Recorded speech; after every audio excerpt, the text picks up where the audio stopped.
Sikaar, 7 সাগৰ 13 নদী পাৰ কৰি যেনেকৈ প্ৰেমৰ কাৰণে যাব পাৰে জুবিন দায়েও এই Sikaar মুভিখনত 7 সাগৰ 13 নদী পাৰ কৰি তেওঁৰ প্ৰেমিকাৰ মৃত্যুৰ প্ৰতিশোধ ল'বলৈ স্বীকাৰ কৰিবলৈ যায়। ইতিমধ্যে মই চালো Sikaar মুভি আৰু আপোনালোকক জনাম এই Sikaar মুভিখনৰ ৰিভিউ কেনেকুৱা পালো, কি কথা, কেনেকুৱা ধৰণৰ আপোনালোকে আশা এটা লৈ যাব, বিদুৰ ভাই স্বৰ্গৰথ বা যি ধৰণৰ আপোনালোকে ৰঘুপতি সিনেমা চাইছিলে তেনেকুৱা ধৰণৰ কিবা এক্সপেক্টেশন কৰিব পাৰিবনে? আৰু যি VFXৰ কথা কোৱা হৈছে, যিহেতু আমি গম পাইছো যে VFXটো বহুত ভাল হৈছে বুলি কৈছিলে আৰু সেই VFXৰ ফালৰ পৰা কেনেকুৱা ধৰণৰ পাব, সকলোখিনি কথা মই আপোনালোকক আজি এই ভিডিঅ'টোত জনাম। আপোনালোকে চাই থাকক ভিডিঅ'টো শেষলৈকে আৰু মোৰ এটা পাৰ্চনেল ৰিভিউহে মই আপোনালোকক দিম, ঠিক আছে?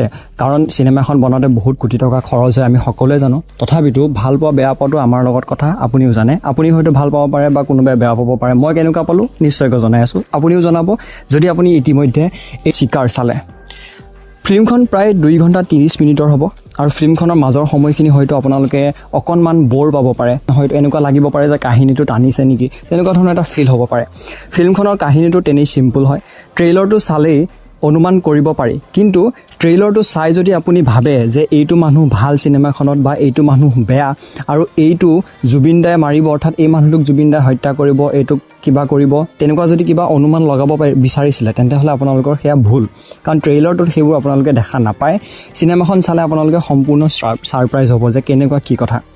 আৰু ট্ৰেইলাৰটো মই যেতিয়া ৰিভিউ কৰিছিলোঁ, ইয়াৰ আগৰ ভিডিঅ'টো মই আপোনালোকক কৈছিলোঁ যে ফিল্মখন যিহেতু লণ্ডনত শ্বুটিং কৰিছে, লণ্ডনত শ্বুটিং কৰাৰ কাৰণে হয়তো ইয়াত বহুতো ধৰণৰ ইংলিছ ডায়লগ থাকিব পাৰে, ঠিক তেনেকুৱাই বহুতো ধৰণৰ ইংলিছ ডায়লগ আছে।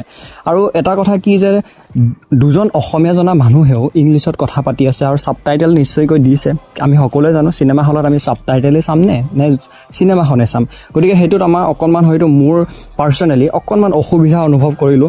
আপোনালোকৰ কেনেকুৱা হয় নাজানো, কিন্তু সেইটো ক্ষেত্ৰত অকণমান অসুবিধা পালোঁ। আৰু যেনেকৈ ৰঘুপতি হওক বা বিদুৰ ভাই হওক, গাঁৱৰ মানুহবোৰ হিলদল ভাঙি চাবলৈ গৈছিলে বা সকলোবোৰ পেহা পেহী খুৰা খুৰী সকলোবোৰ ওলাই আহিছিলে হিলদল ভাঙি, আৰু তেনেকুৱা এটা হয়তো পৰিৱেশ এই Sikaar মুভিখনত দেখিবলৈ নাপাবও পাৰে, কাৰণ ষ্টৰিটো তেনেই বেছি অকণমান হয়তো মডাৰ্ণ নিচিনা বা লণ্ডনত যিহেতু শ্বুট কৰিছে, তো তেনেকুৱা ক্ষেত্ৰত ইয়থখিনিৰ কাৰণে অকণমান হয়তো বেছি এট্ৰেক্টিভ হ'ব পাৰে বুলি মই ভাবিছোঁ।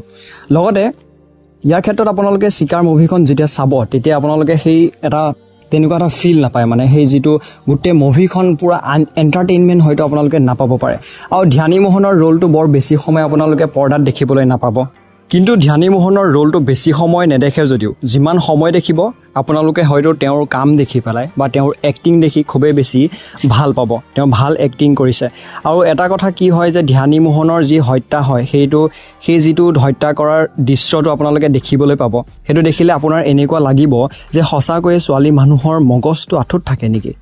অৰ্থাৎ যিজনে কাহিনীটো লিখিছে সেই কাহিনী লিখা ব্যক্তিজনে, ৰাইটাৰজনে হয়তো অলপ বেলেগকৈ দেখাব পাৰিলাহেঁতেন সেই চিনটো। সকলোৱে জানো যে জুবিন দাৰ যিহেতু লণ্ডনত গৈ স্বীকাৰ কৰে, লণ্ডন নিচিনা এটা জেগাত একো ধৰণৰ এড্ৰেছ নোহোৱাকৈ কেনেকৈ তেওঁ সকলোকে বিচাৰি উলিয়ালে সেইটো খুব সাধাৰণকৈ দেখুওৱা হৈছে। কিন্তু পিছৰ সময়খিনিত যেনেকৈ গুণ্ডাবোৰ বিচাৰি তেওঁ মাৰিলে, সেই যিবোৰ চিন দেখাইছে, অৰ্থাৎ এনেকুৱা লাগিব যেন আপোনাৰ এটা পৰুৱাৰ পিছত যেনেকৈ বাকীবোৰ লানি লাগি গৈ থাকে, তেনেকুৱা ধৰণৰ এটা আপোনালোকে ইয়াত হয়তো দেখিবলৈ পাব। অৰ্থাৎ দৃশ্যবোৰ ক'ত কেতিয়া কেনেকৈ গৈ আছে আপোনালোকে চিম্পলি সকলোবোৰ হয়তো গম পাব। আৰু ইয়াত সকলোকে মই ভাল পালোঁ কি যে ইয়াত যোনটো একশ্যন ছিকুৱেঞ্চ দেখুওৱা হৈছে, জুবিন দাই যেনেকৈ ধেনুকাৰ আৰু গুলটিৰে যিবোৰ গুণ্ডাক মাৰে, সেই যিটো চিন আছে সেই চিনটো কিন্তু খুবেই বেছি ভাল হৈছে। মই পাৰ্চনেলি সেই চিনটো ভাল পাইছোঁ। আপোনালোকে হয়তো যদি একশ্যন ভাল পায় তেন্তে হ'লে ডাঙৰ পৰ্দাত সেইটো চাই আপোনালোকে বহুত ধুনীয়া পাব। লগতে মই যেতিয়া চাইছিলোঁ, যিহেতু মই চাইছিলোঁ যোৱাকালি আছিলে নেশ্যনেল চিনেমা ডে, আৰু নেশ্যনেল চিনেমা ডে'ৰ কাৰণে টিকেটৰ মূল্য মাত্ৰ 99 আছিলে। আৰু সেইকাৰণে সকলোবোৰ হল, জুবিন দাৰ মুভি যিহেতু ক্ৰেজ এটা আছে, মানুহে চাব বিচাৰে, সকলোবোৰ হলেই প্ৰায় ভৰ্তি হোৱা দেখিবলৈ পাইছিলোঁ। আৰু সেইকাৰণে হয়তো টিকেটৰ মূল্য কম হোৱাৰ কাৰণে আপোনালোকে হয়তো এইটো যিটো বক্স অফিচ কালেকশ্যন আছে সেইটোত অকণমান কম দেখিবলৈ পাব। সাধাৰণকৈ আপুনি চাবলৈ গ'লে VFXৰ যদি কথা ক'বলৈ যাওঁ, মই পাৰ্চনেলি VFXটো ইমান এটা ভাল নাপালোঁ, কাৰণ আমি সকলোৱে জানো যে VFX আমি যেনেকৈ মাৰ্ভেল বা তেনেকুৱা ধৰণৰ বলিউডৰ কিবা মুভি চাওঁ, সেইবিলাকৰ যিবোৰ VFX পাইছোঁ তাতকৈ সেইবিলাকৰ কম্পেৰেটিভলি বহুতে বেছি বেয়া হৈছে। বেয়া মানে কি আৰু, যিহেতু আমি জানোৱে যে অসমীয়া মুভি এখনত বাজেট বহুতে কম থাকে আৰু সেইকাৰণে সিমানটো সম্ভৱো নহয়। কিন্তু আপোনালোকে কেনেকুৱা পাইছে নিশ্চয়কৈ জনাবলৈ নাপাহৰিব।